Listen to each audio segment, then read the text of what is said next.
Okay, welcome back to the Hortman Show. We got another field trip edition, and today we are out. Actually, it's a cool spring day. Little rain's coming down, which is welcome since we're coming out of a dry spell. We are going to be pruning, doing some structural pruning on a small, relatively small red maple tree that's right here in the background. A lot of people think about pruning trees, they think about a large tree that needs some branches removed, or maybe there's a defect that needs to be addressed. I think probably one of the most important things is to start a tree out correctly. And red maples are what I jokingly call the drug of choice in the landscape industry. They get planted everywhere, and for good reason. They're relatively tough, and they can take a lot of abusive soils and maybe situations that aren't exactly ideal for many other trees. So red maples tend to be the tree of choice for a landscaper because they live.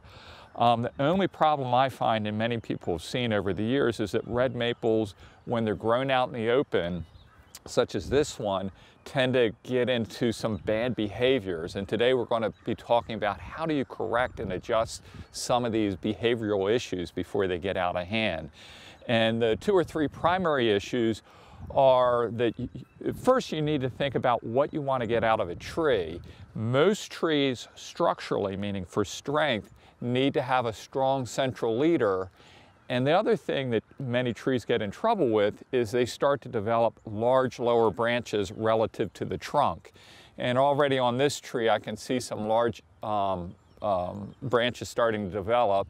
And lastly, as you step back, you can look up into the crown of this tree, and you can see it's starting to lose some of the central leaders. Some branches are starting to vie for that position, especially a branch like this. As you follow it out, it's starting to develop a branch end that's almost competing with the central trunk. And given time, the energy will of the tree will be devoted more to these lower branches, and you'll see the center start to diminish. We want to stop that now, and you can do that by pruning and kind of heading back those portions of the tree that are starting to get out of hand.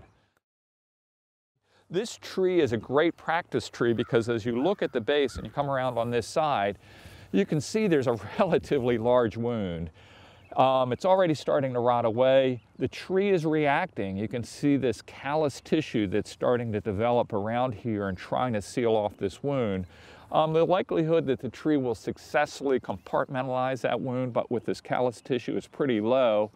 My guess is within a couple years, decades, whatever, the tree will eventually fail as too much rot develops at the base.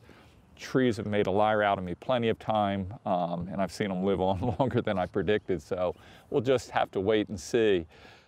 Okay, so as we step back and we look into the crown of the tree, what I'm seeing at least is a lot of development on the left side, at least from our perspective, of large aggressive branches that are starting to shoot up and actually compete with the central leader.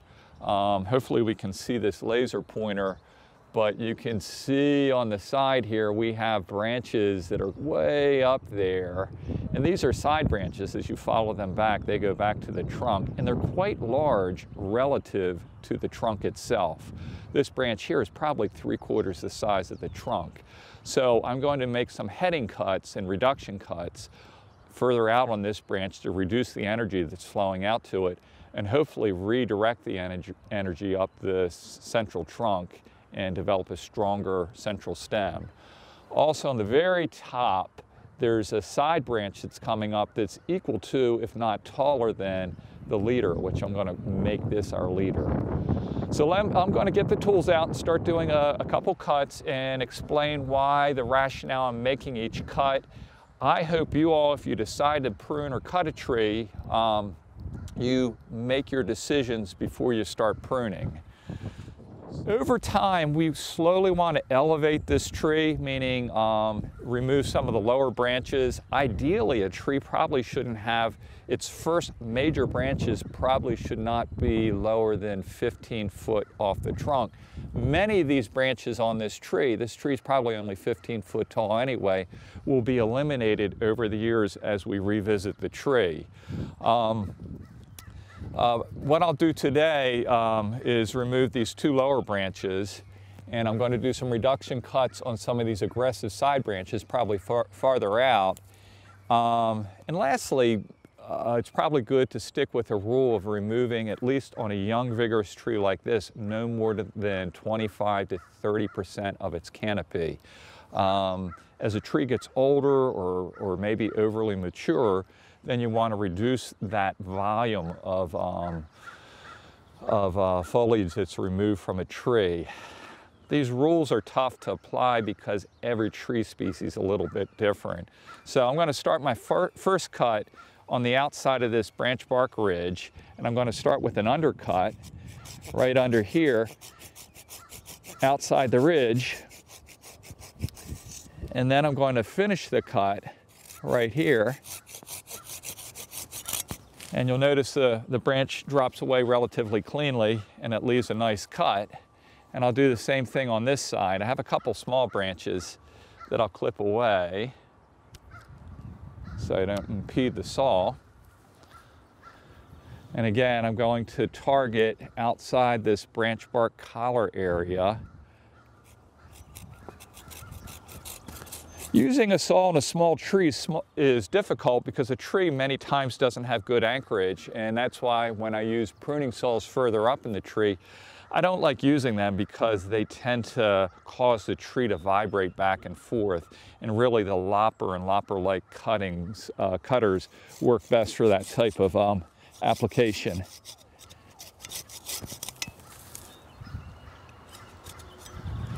Okay, I'm going to do a cut that's hopefully going to redirect some of the energy out of this branch rather than removing the whole branch at one time.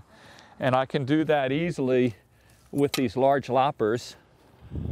And I'm going to make a cut. I'm actually going to cut off what I consider the larger of the two. This is a reduction cut, more or less.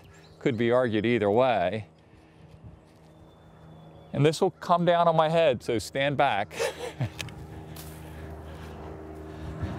The nice thing about these telescoping poles is they allow you to reach up and into areas that otherwise would require a good climber, which on a tree like this would be difficult since it's so small.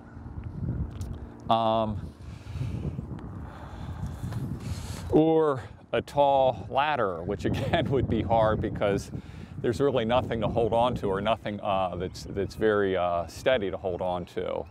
The first couple things I want to do is I'm looking a lot at this branch here. As you head out and you look further out on the branch, you can see there's a lot of growth that's reaching way up. So I've decided that I'm going to slowly reduce the crown of this tree.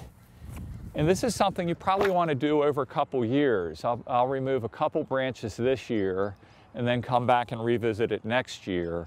One of the things I should have said earlier is when you prune, pruning is a reinvigorating process. You'll find that trees react, especially different types of trees, in different ways, but most trees after you prune will be stimulated to try and recover some of that lost growth. So if you prune hard, you get lots of shoots. I want to avoid that, so I'm going to spread this pruning out over several years.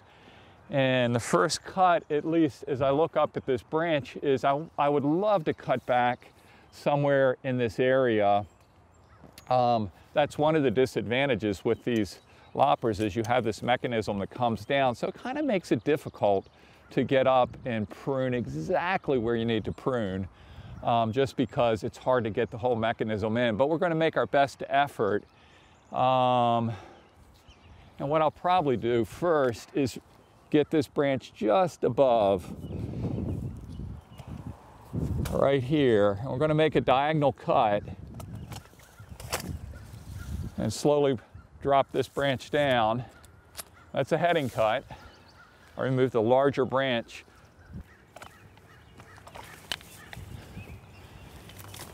Let me grab a hold of that.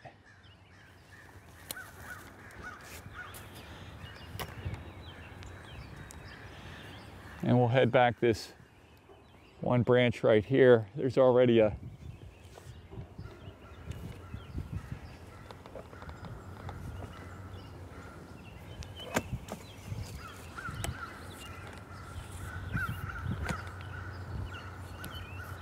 Okay.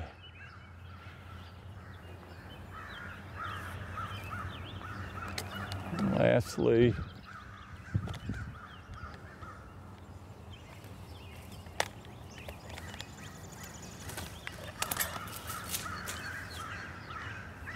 now as we stand back, I'm pretty happy so far. It's still not perfect, but I can look up and I can see, yes, we have a central leader. I've removed some of the growth that's on this side.